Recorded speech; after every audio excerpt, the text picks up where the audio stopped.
নিহতের সংখ্যা বেড়েই চলছে। নিথর হচ্ছে একের পর এক প্রাণ। অনেকেই মৃত্যুর সঙ্গে পাঞ্জা লড়ছেন।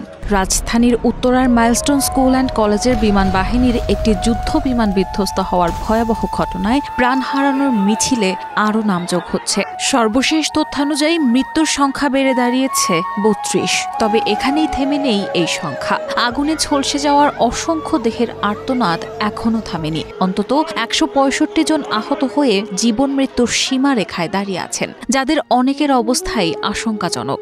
দগ্ধদের বেশিরভাগই ঢাকার বিভিন্ন হাসপাতালের নিবিড় পরিচর্যা কেন্দ্রে চিকিৎসাধীন।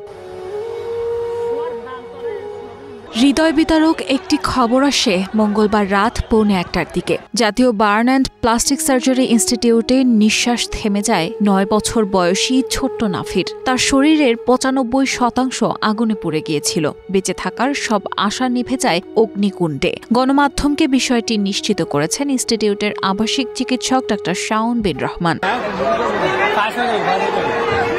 নাফির এই নিষ্পাপ মৃত্যুর আহাজারি যেন গোটা জাতিকে কাঁদিয়ে তুলেছে। মৃত্যু যেন থামছেই না। হাসপাতালের করিডোরে, আইসিইউর দরজায় প্রতীক্ষমান স্বজনদের চোখে এখন শুধুই কান্না আর প্রার্থনার ছায়া।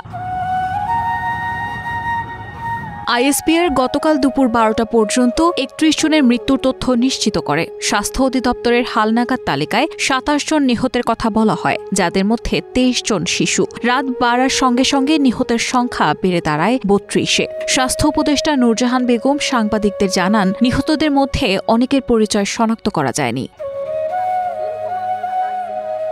উত্তরার মাইলস্টোন স্কুল অ্যান্ড কলেজে বিমান বিধ্বস্তের ঘটনায় ২০টি মরদেহ স্বজনদের কাছে হস্তান্তর করা হয়েছে। ৬টি রাখা হয়েছে সিএমএইচ-এর মর্গে। নিহত ফ্লাইট লেফটেন্যান্ট তৌকির ইসলামের দাফন সম্পন্ন হয়েছে রাজশাহীতে।